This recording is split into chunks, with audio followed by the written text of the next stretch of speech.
Je suis persuadé que Dieu n'utilise que des morts, des gens qui meurent. Dieu n'utilise pas des gens qui sont trop vivants. Bienvenue au royaume des morts. Quand on est trop vivant, quand on est trop sûr de soi, Dieu ne peut rien faire avec nous. Et ça, c'est le combat de notre vie. Dieu utilise ceux qui descendent dans la tombe. Et vous savez, quand on est dans la tombe, quand on est dans les 4 ou les 6 planches, là, je ne sais plus, ça dépend, il n'y a plus personne. On est seul. Seul face à soi-même. Seul face à Dieu. Seul. Il n'y a plus personne qui est là pour qu'on puisse rouler les mécaniques. Vous voyez? Parce qu'on est seul. Ça ne sert plus à rien. Il n'y a plus personne qui est là pour qu'on puisse s'énerver. Vous savez, pour s'énerver, il faut qu'il y ait quelqu'un, il faut qu'il y ait un vis-à-vis. Non, tu es tout seul. Tout seul, tout ce qui te reste, c'est que tu es en train de faire le bilan de ta vie. Entre 6 planches. Et comme interlocuteur, tu n'as plus que Dieu. C'est incroyable, hein? Parfois, nous sommes là en train de dire, mais Seigneur, pourquoi tu ne fais pas? Il y a tellement de promesses sur ma vie. Dieu dit, mais parce que tu es trop vivant. Le jour où tu mourras, tu vivras. Mais pour l'instant, tu es tellement vivant que tu es mort. Ce n'est pas de la philosophie, hein? C'est de notre vie dont il est question. Je crois que c'est dans Jean 12, 24, où Jésus dit ceci. En vérité, je vous le dis, si le grain de blé qui est tombé en terre ne meurt, il reste seul. Mais s'il meurt, il porte beaucoup de fruits. Celui qui aime sa vie, il la perdra. Celui qui hait sa vie, dans ce monde, la conservera pour la vie éternelle.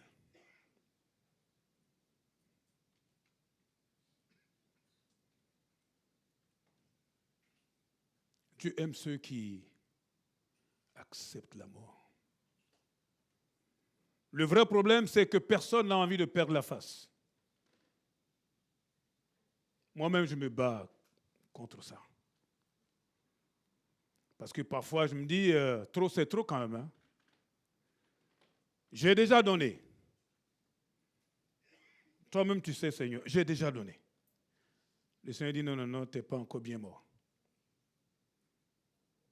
Parce que quand on est mort, on ne ressent plus tout ce qui est autour de nous. Vous voyez? Tant qu'on réagit encore, c'est qu'il y a encore quelque chose là qui est vivant en nous et qui doit être amené à la mort. À la mort. Vous savez pourquoi notre monde là est en train de traverser comme une crise terrible, même d'identité? Parce que nous sommes trop vivants. Quand je dis notre monde, j'exagère un peu, mais parlons de l'Église. Et si nous voulons voir Dieu agir dans nos vies et dans l'Église, Dieu agit dans la vie de ceux qui sont morts. Regarde ton voisin là ou ta voisine, ouvre bien les yeux, cherche à voir s'il est bien vivant. Regarde s'il bouge encore un tout petit peu.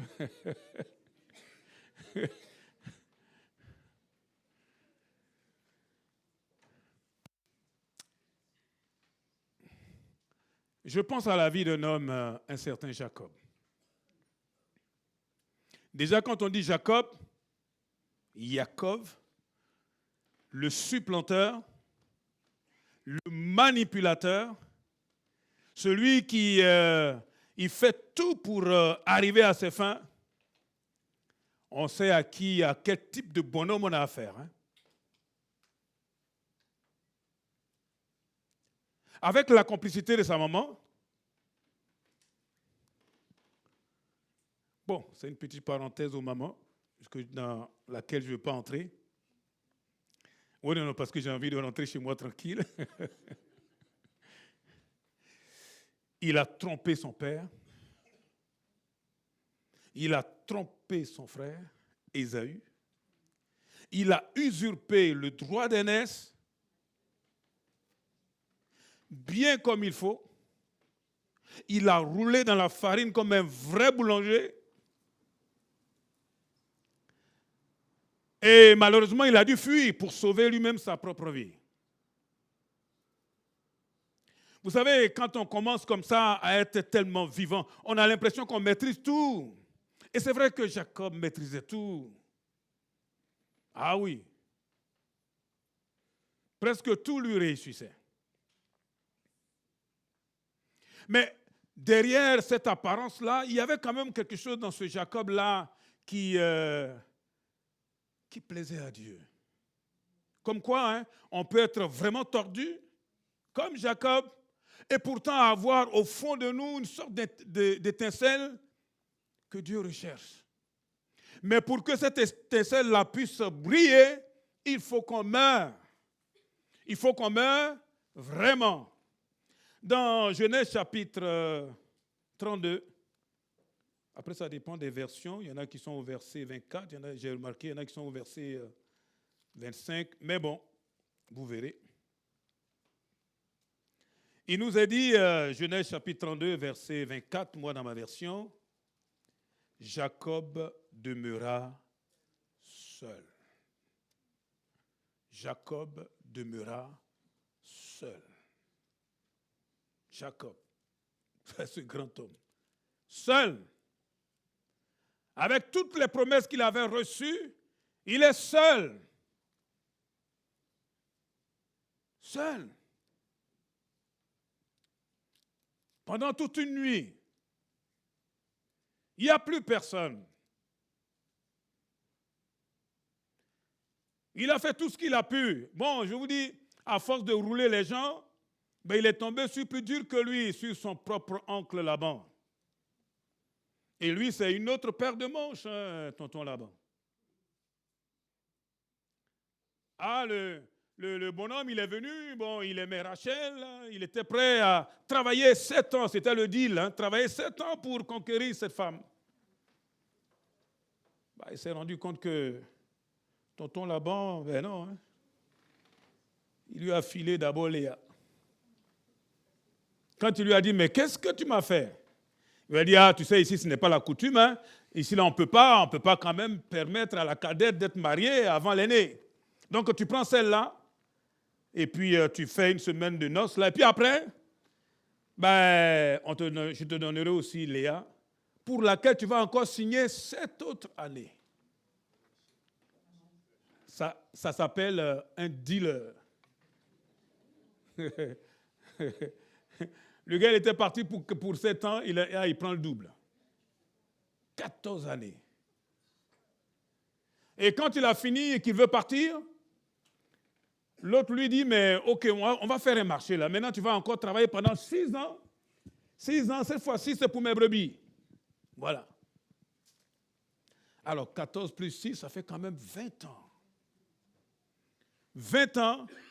Et après avoir fait tout cela, regardez, on arrive au verset 32. Jacob reste seul.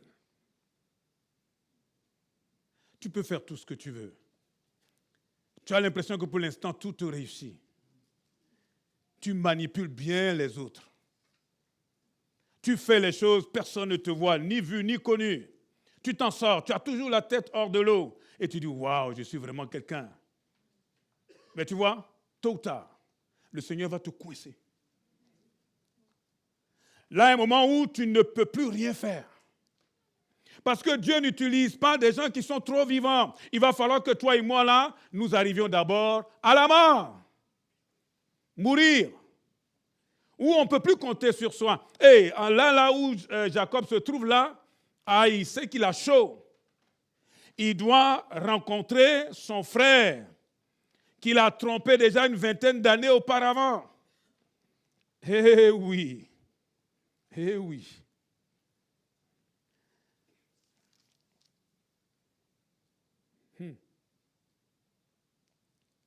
On lui a dit, ah, ton frère là, verset, c'est combien ça? Verset 6. Nous sommes allés vers ton frère Ésaü, il marche à ta rencontre avec 400 hommes. Quand tu as trompé quelqu'un, quand tu as volé quelqu'un, quand tu as tout fait pour essayer finalement de ridiculiser ton propre frère, et qui t'a dit, toi un jour ou l'autre je t'aurai. Et le temps est passé, hein, et on vient te dire, le bonhomme là, il arrive. Ben, il n'est pas seul, hein. Il y a 400 bonhommes qui sont avec lui. Et on comprend tout de suite, hein, regardez la suite. Hein. Wow. Verset 7, Jacob fut très effrayé. Ce n'est pas effrayé, hein, très effrayé. Saisi d'angoisse. Parfois, nous sommes dans des situations où nous sommes effrayés. Non pas parce que Dieu ne veut pas nous bénir, hein, mais nous sommes en train finalement de passer à la 15 et de répondre à nos propres inconséquences. Tout ce que tu fais que Dieu ne fait, que les hommes ne voient pas, Dieu voit. Et ton péché te retrouvera toujours, toujours, toujours. Aujourd'hui, peut-être que tu as la tête hors de l'eau comme ça, tu as l'impression, hey, le Seigneur appelle tout le monde à se repentir. Amen. Parce que Dieu utilise des gens qui se sont vraiment repentis, des gens qui sont morts à eux-mêmes. Parce que tout ce qu'on fait là, il y a toujours le retour du bâton. Alors peut-être que toi, tu ne connais pas le Seigneur, tu es là, tu dis, oh, je m'en sortirai, je m'en sortirai. Et un jour, comme je l'ai dit, tu seras face à face avec Dieu. Ce Dieu-là pour lequel peut-être tu dis, moi, ne m'intéresse pas. Mais ce jour-là, il n'y aura personne avec toi, hein, tu seras tout seul. Tout seul. Tu ne peux pas t'appuyer sur quelqu'un. Il n'y aura que toi et lui et toi, voilà, les yeux dans les yeux, comme on dit. En tout cas, pour notre cher Jacob, il savait que, passer cette nuit-là, s'il allait rencontrer son frère, c'était la mort assurée. C'est normal. Hein? La vengeance, dans le monde, on dit, c'est un plat qui se mange froid. L'autre, il a attendu pendant tant d'années. Il s'est dit, toi là, je t'abattrai, je vais te tuer, je vais te déshériter, tout ce que tu m'as volé là, je vais récupérer cela. Et en ce moment-là, vous voyez, Jacob, il essaye de faire des choses. Ça, c'est le côté purement naturel, charnel. J'ai relevé comme ça des points. Verset 7, il dit, il partagea en deux camps, les gens qui étaient avec lui, les brebis, les bœufs et les chameaux.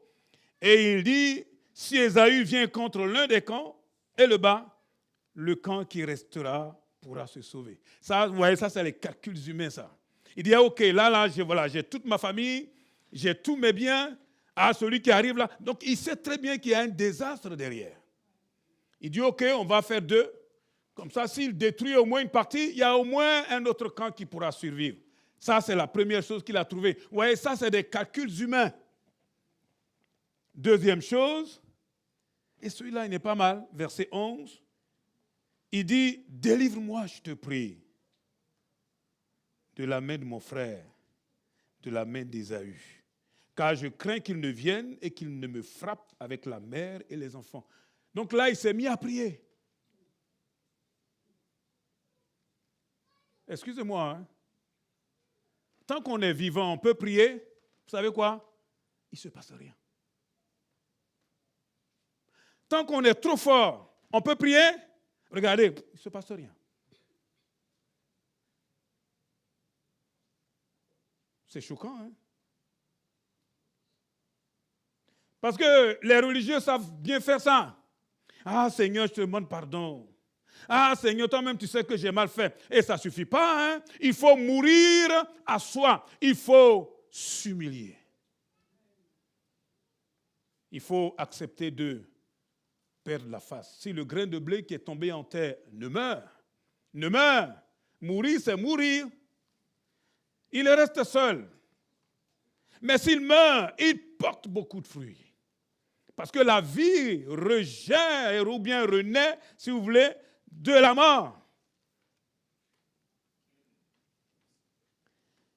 Et puis j'ai remarqué, troisième chose, il veut faire un présent, un cadeau à son frère. Vous voyez les calculs humains. Verset 13. C'est dans ce lieu-là que Jacob passa la nuit, il prit ce qu'il avait sous la main pour faire un présent à Ésaü, son frère. 200 chèvres, c'est quand même pas rien. 20 boucs, 200 brebis, 20 béliers, 30 femelles, des chameaux.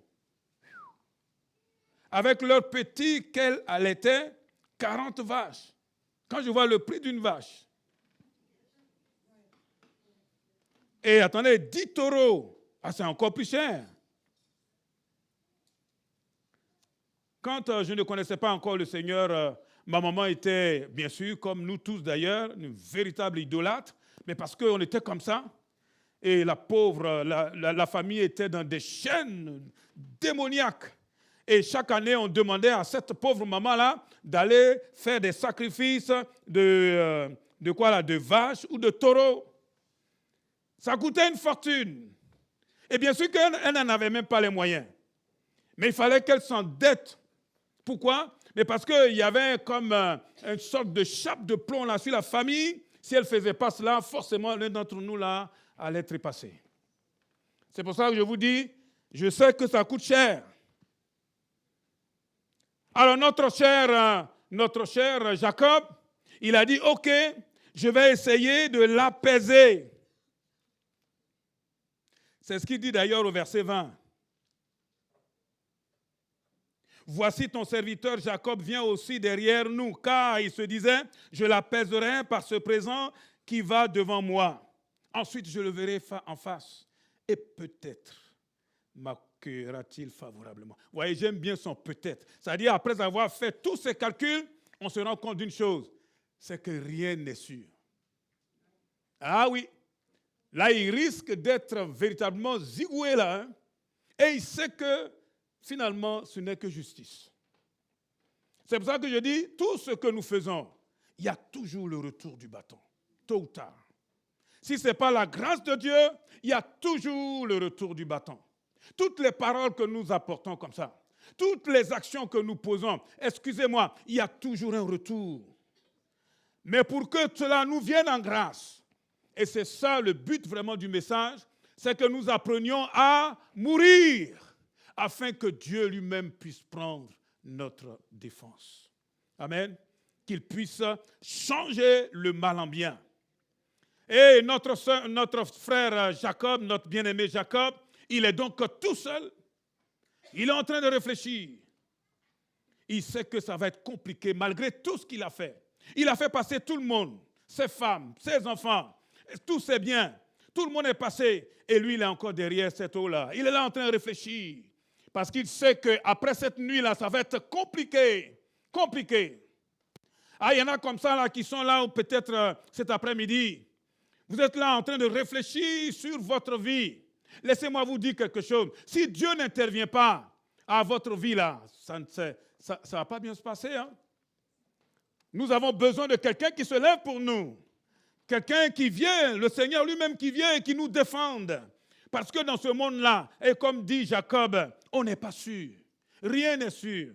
On peut faire toutes les combines. On peut tout prévoir. On peut tout, organiser tout ce qu'on veut. Mais bien aimé, on n'est pas sûr. Si le Seigneur n'est pas dans ta vie, tu n'es sûr de rien. En fait, tu es sûr d'une seule chose, c'est que c'est le diable là qui conduit tes œuvres. Ah, c'est pour ça que la Bible dit, si tu entends la parole, n'endurcis pas ton cœur. N'endurcis pas ton cœur. Aujourd'hui, tu t'en sors. Mais si le Seigneur ne bâtit pas la maison, tout ce que tu fais là ne sert à rien. Ne sert à rien. Et voici Jacob, là, il est là en train de, comme je l'ai dit, en train de finalement faire face à tout ce qu'il a fait dans le passé. À mon avis, dans sa tête, là, il est en train de revoir le film.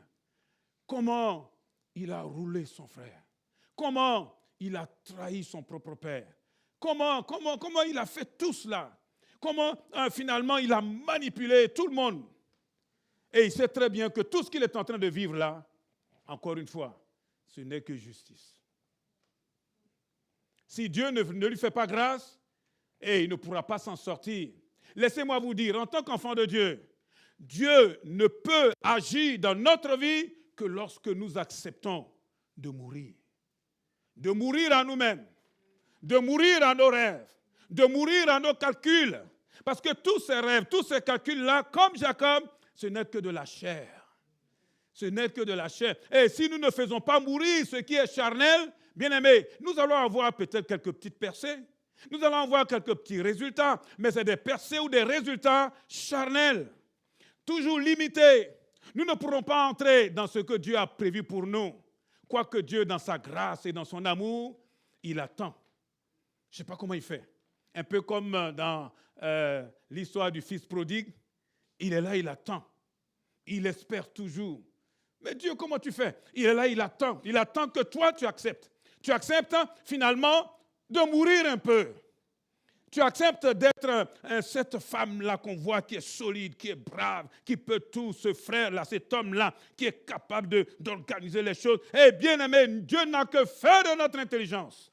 Ce que Dieu veut, c'est un homme et une femme qui s'humilient, qui jettent l'éponge et qui disent, Seigneur, me voici. Amen.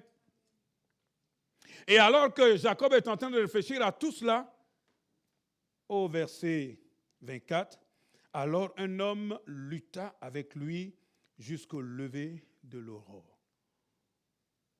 Un homme, un inconnu, quelqu'un qui sort comme ça, dans la nuit. Bien sûr, quand on lit le texte, nous aujourd'hui, avec le recul, on se rend compte que c'est certainement une manifestation de Jésus lui-même. Ben oui. Et qui vient lutter. Et ce dont nous allons parler aujourd'hui, c'est de la lutte. Lutte. Il nous a dit clairement, un homme lutta avec lui jusqu'au lever de l'aurore. C'est une lutte qui a duré.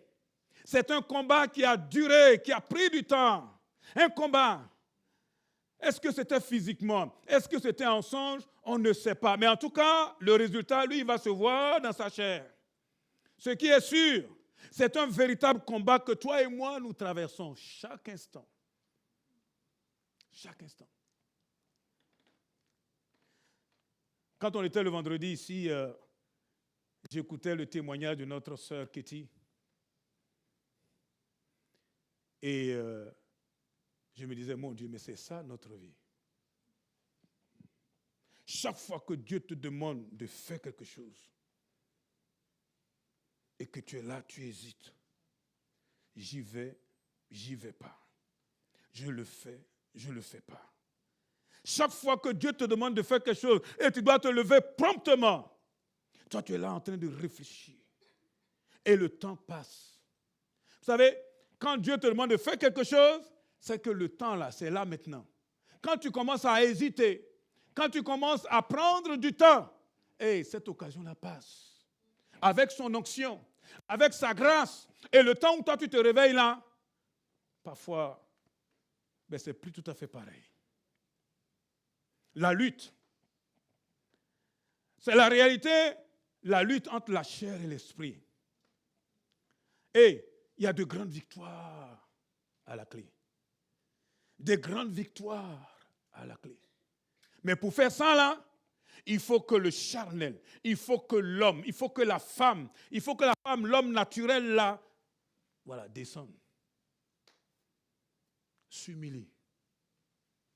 Et ce qui est extraordinaire, c'est que Dieu ne le fera jamais, jamais, jamais à ta place. Jamais. Jamais. Tu ne veux pas donner ta vie au Seigneur? Dieu va te montrer son amour. Il va toujours te parler de son amour. Mais il ne pourra pas te forcer. Afin que quiconque croit en lui ne périsse pas. Si tu crois, tu ne vas pas périr. Tu ne veux pas croire? Tu vas périr. Hein? Et après, tu vas dire quoi? C'était la faute de Dieu? Non. Excusez-moi, en tant qu'enfant de Dieu, Nous avons un autre combat. Le combat le plus terrible, c'est le combat qui se passe à l'intérieur de chacun d'entre nous. Lorsque tu entends la voix de Dieu, parce que nous entendons la voix de Dieu. Il y en a qui disent, ah, moi, je n'entends pas la voix de Dieu. C'est faux, tu entends la voix de Dieu. Le vrai problème, c'est que tu ne veux pas faire. Ah, tu ne veux pas le faire. C'est ça la réalité.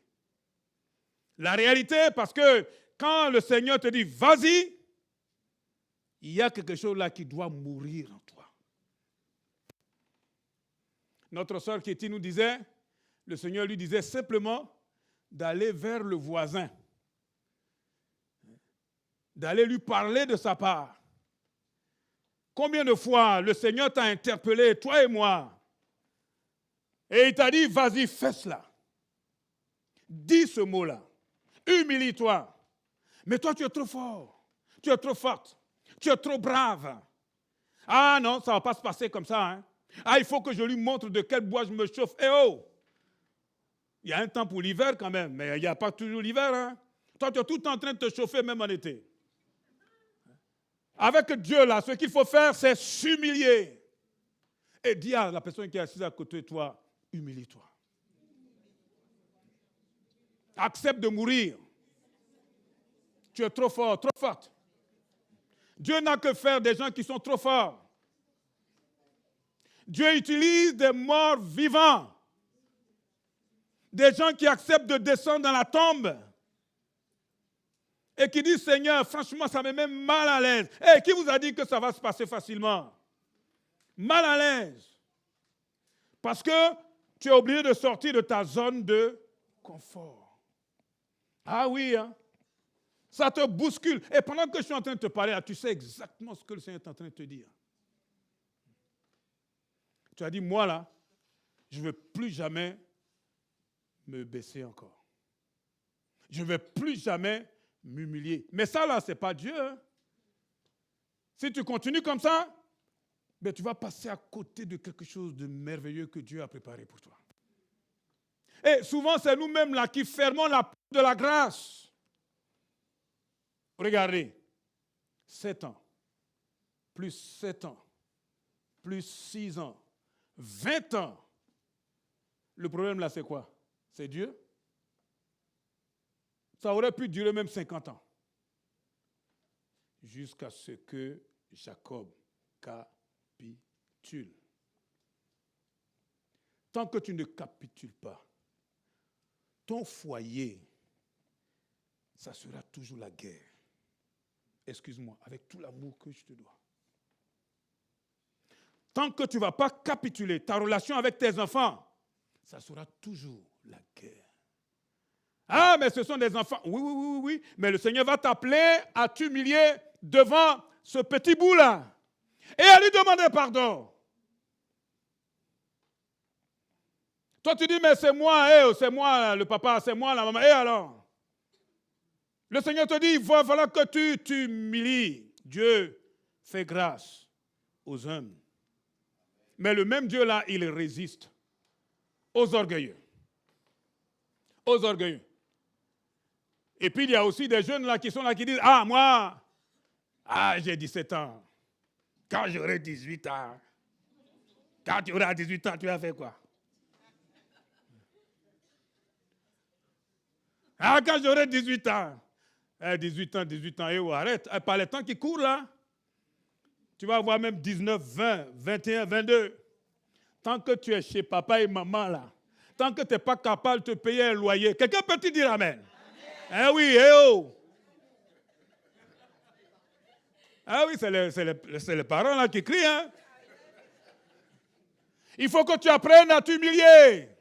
Et même quand tu vas partir là, si tu as appris à t'humilier pendant que tu es à la maison, quand tu seras loin là, Dieu va te bénir. Amen. Ce n'est pas tout qu'on dit à ses parents. Eh les jeunes là, vous êtes là? Ce n'est pas tout là qu'on dit à ses parents. Je discutais avec une sœur pour ne pas trop là.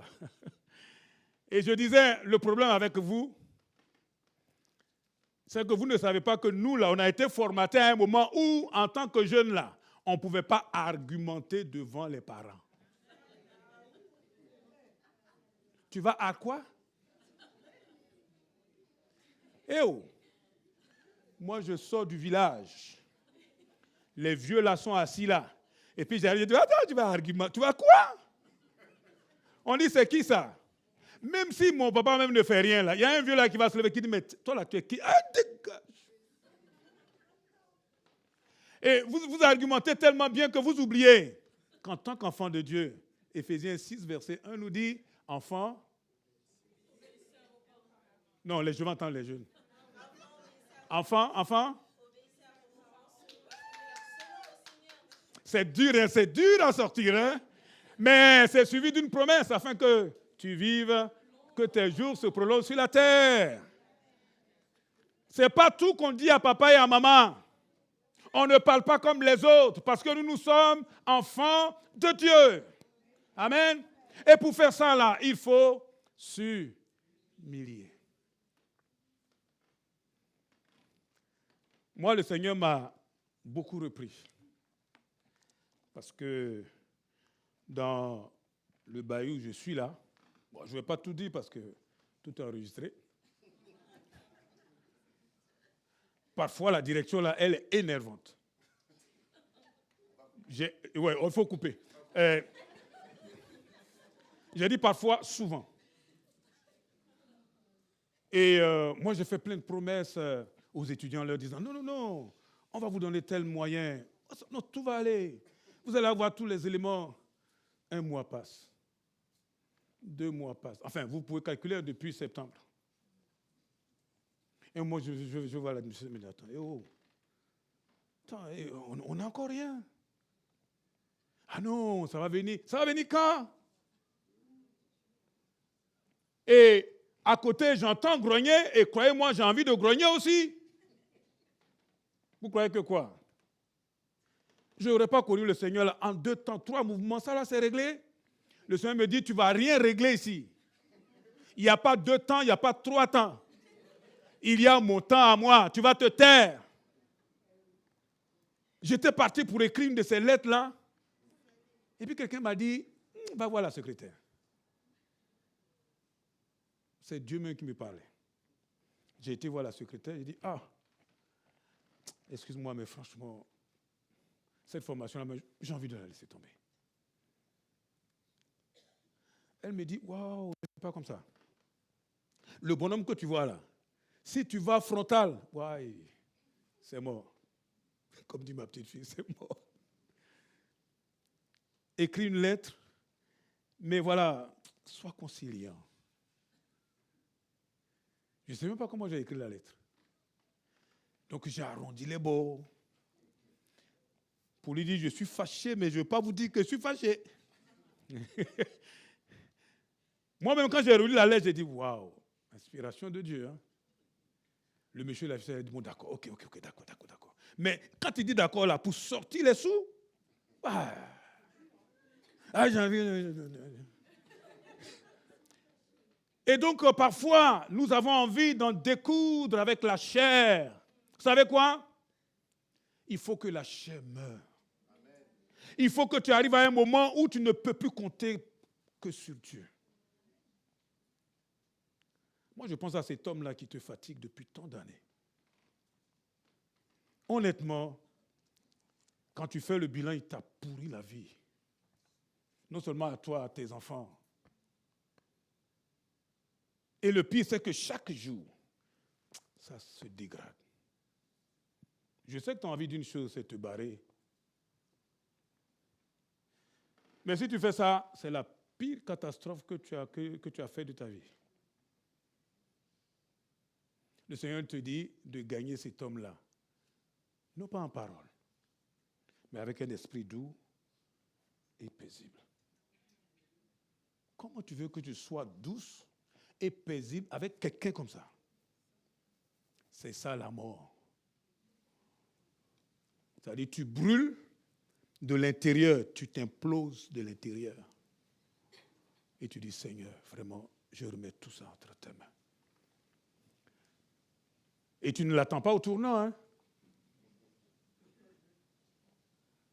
Tu l'aimes vraiment. Tu l'aimes vraiment. Le monsieur là, il ne va rien comprendre, il va dire, il y a quelque chose d'anormal. Il y a quelque chose qui n'est pas habituel. Bien-aimé, ici Jacob est seul. Et l'ange là vient pour lutter avec lui. Non pas pour le tuer, mais pour l'amener à prendre conscience que si Dieu ne t'aide pas là, tout ce que tu es en train de faire, il n'y a pas de sortie. Il n'y a pas de percée. Vous voyez, je vois que le temps passe, Seigneur, aide-moi à ne pas être trop long. Il est dit,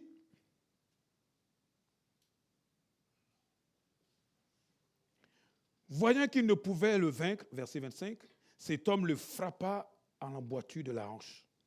Et l'emboîture de la hanche de Jacob se démit pendant qu'il luttait. Vous savez, je suis devant vous là, je suis en équilibre parce que au niveau de ma hanche, vous voyez, il y a un équilibre là. Quand le col de fémur ou bien quand la hanche là est complètement désaxée, c'est difficile de tenir. Il est en train de lutter avec un homme, un ange, un homme si vous voulez. Et l'autre le frappe justement là où est sa force. Et comme il ne peut plus tenir sur ses pieds, qu'est-ce qu'il fait? Il se jette au cou de son adversaire. Jacob, le voici maintenant qui s'accroche là à l'ange et il pend là. Et finalement, il utilise la force de l'ange pour pouvoir lui-même continuer à résister encore. Vous savez quoi? Maintenant, il ne compte plus sur sa force. Il n'en a plus. Il puise sa force de la force de l'ange. C'est ce que Dieu veut pour toi. C'est ce que Dieu veut pour moi. Arrête de compter sur ta force. Arrête de compter sur ton intelligence. Arrête de compter sur ce que toi tu es capable de faire. Tu ne pourras pas y arriver. Et regardez, au moment où il est là, accroché là à l'ange, la suite, elle est extraordinaire. Verset 26. Il dit, il là c'est qui? C'est l'ange. Vous ne trouvez pas quelque chose de bizarre dans cette affaire? C'est l'ange qui est venu et qui a sauté sur Jacob. C'est lui qui est en train de lutter avec Jacob. C'est lui le fort. Et regardez ce qu'il dit ici. Laisse-moi aller. Ah bon? C'est l'ange maintenant qui est en train de prier? C'est incroyable. C'est l'ange maintenant qui est en train de lui demander quelque chose. Et quand tu acceptes finalement que ta force là, elle soit seulement la force de Dieu, c'est Dieu lui-même là qui va te demander qu'est-ce que tu veux. Vous êtes là? Vous êtes là? Il dit, laisse-moi aller car l'aurore se lève. Et là, Jacob, avec une foi extraordinaire, va dire, ah non, non, non. Ah, tu luttes avec le Seigneur. Je ne sais pas si vous voyez l'image. Il dit, non, non, non, non, je ne vais pas te laisser aller, jusqu'à ce que tu me bénisses. Waouh. Tu es en train de lutter avec Dieu et Dieu te dit, laisse-moi aller. Et dans le laisse-moi aller, là, je vois vraiment le côté gentleman. Mon Dieu. Waouh. Alors que cet ange-là, il peut terminer Jacob en un rien de temps. Il se met à son niveau et lui dit, c'est moi qui paraphrase, mais c'est pratiquement ce que je lis, s'il te plaît, laisse-moi partir. Je crois que Jacob vient de réaliser là qu'il ne lutte pas avec un homme comme nous là, un homme humain si vous voulez. Il vient de se rendre compte là que celui qui est devant lui là, c'est vraiment Dieu. C'est pour ça qu'il lui dit, ah, il faut que tu me bénisses. Il faut que tu me bénisses. Dites-moi, c'est quoi la bénédiction? C'est quoi que vous cherchez? Allons-y un peu rapidement pour ne pas trop prendre de temps. Verset 27. Qu'est-ce qui est écrit? L'ange lui dit, quel est ton nom? Et il répond, Jacob.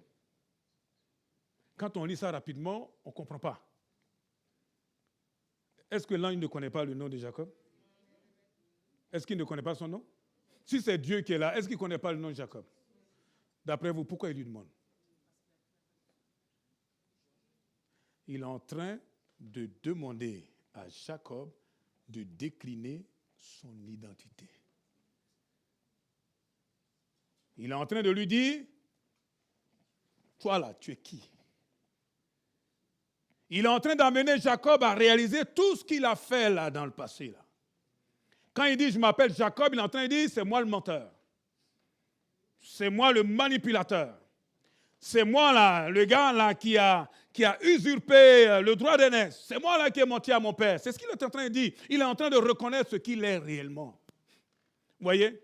Avant d'aller plus loin, Dieu va te demander de réaliser franchement qui tu es. Tu as fait le vide autour de toi. Et parfois tu penses que c'est la faute des autres. Mais comme Jacob, toi et moi là, on est des menteurs. On est des manipulateurs. On est très égoïste, égocentrique. On fait parce que ça nous rapporte quelque chose. Mais c'est vrai. Parfois même on s'est marié par intérêt, avouons-le, pour pouvoir manipuler l'autre. Est-ce que ce n'est pas vrai? Et le Seigneur qui voit toutes ces choses-là dans notre cœur, qui voit toutes ces choses dans notre cœur, il dit, mais quel est ton nom? Qui tu es vraiment? Au-delà des apparences. Et vous voyez, Jacob est allé tellement loin qu'il n'a pas honte. Il dit, c'est moi Jacob. C'est moi le trompeur. C'est moi. Y a-t-il quelqu'un qui est capable de dire, c'est moi? Tout ce qui m'arrive là, moi aussi, je sais que j'ai ma part dedans. Eh oui, c'est moi. C'est vrai, mes enfants sont comme ils sont. Mais j'ai ma part de responsabilité. Et dans le travail où je suis là, les gens font ce qu'ils font là, moi, ils sont ce qu'ils sont. Hein. Mais j'ai ma part. Je vis des choses difficiles. C'est vrai que les autres sont méchants. C'est vrai que les autres ne sont pas bien. Excusez-moi, mais moi aussi, j'ai ma part. Et Dieu t'amène à répondre vraiment qui tu es. Au-delà des apparences. D'un dimanche comme aujourd'hui, qui tu es au fond de toi. Parce que si tu ne sais pas qui tu es, tu ne sais pas où tu vas. Vous voyez? Parfois, on se fait des illusions. On pense être quelqu'un, alors que dans la réalité, on n'est que des pauvres misérables, sauvés par grâce. Est-ce que ce n'est pas vrai? Et nous connaissons beaucoup de souffrances. La réalité, c'est que toi et moi, là, cette vie-là n'est pas facile. Quelqu'un peut-il dire amen? Et être chrétien aujourd'hui, en 2026, ce n'est pas simple. La vie est dure. La situation économique, financière, elle est compliquée. Vous me parlez de travail, il n'y a plus rien. Même mes étudiants là, les gars, ils sont diplômés, surdiplômés, cherchent simplement une alternance. Quelque chose qu'on ne voyait pas il y a 5 ans, 10 ans en arrière, ils n'en trouvent pas. Waouh! Ni en licence, ni en master. C'est quoi cette vie? Et nous, en tant qu'enfants de Dieu, on est au milieu de tout cela. Et je vous dis la vérité, la vie devient de plus en plus difficile. Mais Dieu peut faire une sortie, Dieu peut créer des percées. Amen. Si seulement nous acceptons de mourir. De mourir. Fais grâce à Dieu. Grâce Seigneur. Fais-nous grâce. Et tout de suite Dieu lui dit, mais non, ton nom ne sera plus Jacob. Mais tu seras appelé Israël. Et il dit, car tu as lutté avec Dieu et avec des hommes et tu as été vainqueur. Je vais m'arrêter là-dessus pour qu'on ait un peu de temps de prière. Il a lutté avec Dieu. Mais il s'est laissé vaincre. C'est-à-dire quand Dieu va te demander de faire quelque chose, tu te lèves et tu le fais. promptement. Comme disait notre sœur Kitty, elle a tellement raison. Même si c'est compliqué, même si tu ne comprends pas tout. Tu laisses Dieu triompher dans ta vie. Et souvent, tu vas pleurer. Mais tu ne pleures pas parce que Dieu n'a pas fait, mais tu pleures parce que la chair, là, ne veut pas. Si vous croyez que c'est facile, vous vous trompez. Plus tu vas passer du temps dans la vie chrétienne, là, tu vas te rendre compte qu'il y a un autre qui est en toi qui ne veut pas du tout obéir à Dieu. Qui ne veut pas. Ça ne veut pas dire qu'il ne connaît pas ce que Dieu lui demande de faire. Si, il connaît, il sait très bien. Mais il ne veut pas. Il ne veut pas. Quand le Seigneur te demande d'aller demander pardon, vous croyez que c'est parce qu'on ne le sait pas? On sait. Mais on ne veut pas. Et tant que tu traînes là, tourner en rond, tu sais quoi? Non seulement le temps passe, 7 ans, 14 ans, 20 ans. Il y en a, ils vont aller jusqu'à 50 ans. Après, ils disent, mais moi, Dieu m'a oublié. Et on va déprimer. Vous savez quoi? Ce n'est pas la faute à Dieu. Il faut que tu acceptes de lâcher prise. Tu sais quoi? Dieu peut faire le miracle. Quand Jacob dit, je suis Jacob, Dieu lui dit, non, non, non, tu n'es plus Jacob, tu es Israël. Tu as lutté avec Dieu et avec les hommes et tu es vainqueur. Vainqueur en abdiquant, en laissant tomber, en obéissant au Seigneur. Pour aller vite, il va être vainqueur des hommes parce que quand vous lisez la suite, ce Jacob-là qui est en train de mourir là parce qu'il se disait, je vais rencontrer Ésaü, il se lève. Il marche maintenant devant le peuple. Il n'est plus derrière, hein? Il est devant. Wow! Il rencontre Ésaü, il n'y a plus de guerre, il n'y a plus de sang. Il se réconcilie. Là où il se disait, ah, ça va être chaud. Non, non, non. C'est des accolades. Oh mon Dieu, je souhaite cela pour chacun d'entre nous. Je souhaite cela pour toi, pour ta famille, pour notre Église. Je souhaite que nous soyons des Jacob transformés en Israël. Veuillez vous tenir debout, nous allons prier.